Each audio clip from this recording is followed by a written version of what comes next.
یہ ظاہر ہے کہ ہم سچویشن پر بات کریں گے. آج ہم جب بات کریں 12 تاریخ ہے, کل 13 ہے, امریکی حساب سے ہم دورہ چین کو بھی ڈسکس کریں گے, لیکن اس سے پہلے جو وال اسٹریٹ جرنل کی رپورٹ آئی ہے, اور اس کے علاوہ بھی امریکی میڈیا, متعدد امریکی پلیٹ فارمز جو ہیں, کبھی پاکستان کے خلاف تو کبھی ایران کے حوالے سے پروپوگیٹ کر رہے ہیں. یہ جو رپورٹ ہے کہ یو اے ای نے اپریل کے شروع کے دنوں میں ایران پر حملہ کیا, یہ تو اس بات کی تصدیق کرتا ہے جس سے ایران آگے جا کر مذاکرات میں یا جواباً کسی عذر کے طور پر پیش کر سکتا ہے دنیا کے سامنے کہ دیکھیں ہماری بات کی تصدیق ہو گئی. ایسا امریکی میڈیا جان پوچھ کر رہا ہے, اسٹریٹجی ہے, پینٹاگون کی اسٹریٹجی ہے یا ان کی اپنی انڈیویجول اسٹریٹجی لگ رہی ہے؟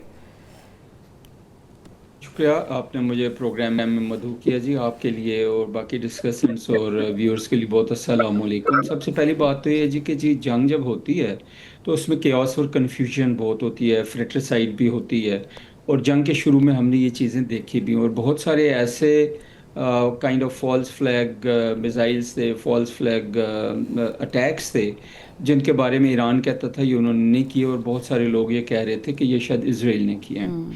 جہاں تک یو ای کی سرزمین کا تعلق ہے, وہ ایران نے بہت دفعہ کہا کہ یوز ہو رہی ہے, اور یہ جو ابھی آپ نے کہا کہ امریکن میڈیا نے رپورٹ کیا ہے کہ یو اے ای نے اپریل کے شروع میں کوئی حملے کیے ہیں, تو جب ایران بھی کہہ رہا ہے اور یہ میڈیا بھی کہہ رہا ہے تو آدمی کہہ سکتا ہے, ون کین سے کہ اچھا جی اس میں کچھ نہ کچھ سچائی, کچھ نہ کچھ حقیقت ضرور ہے, بیکاز ایک سورس ہو تو وہ ڈفرینٹ ہوتا ہے.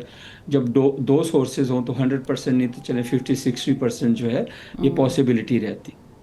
ابھی اس طرف آتے ہیں کہ کیا ایران کی جو ریٹیلیشن ہے اور ایران کے جو سٹینڈ ہے کیا وہ اسی طرح ہی جاری رہے گا کہ نہیں. میرے خیال میں جو ایک امپورٹنٹ چیز ہمیں سمجھنی چاہیے کہ اس وقت جو وار کی سچویشن ہے, ایک تو یہ ہے کہ جس طرح ہے اسٹیل میٹ کنٹینیو رہے, یہ بلاکیڈ جاری ٹھیک رہے, ہے. جس کا بہت زیادہ نقصان ہے دنیا ساری کو, اور ساری دنیا افیکٹ ہو رہی ہے, خطے کے ممالک بھی افیکٹ ہو رہے ہیں. میرے خیال میں دونوں طرف ریئلائزیشن ضرور ہے کہ اس کو ختم ہونا چاہیے. اس کے لیے ٹھیک ہے. تھوڑا سا یہ ہے کہ حکمت سے کام لینا پڑے گا, خاص کر ایران کو, کہ وہ اپنی جو ڈیمانڈس ہیں اور جو ان کا ریٹورک ہے اس کو وہ کس طرف لے کے جائیں, and like wise president Trump کو بھی تھوڑا بہت گیو ان کرنا پڑے گا ٹھیک ہے. اسپیس.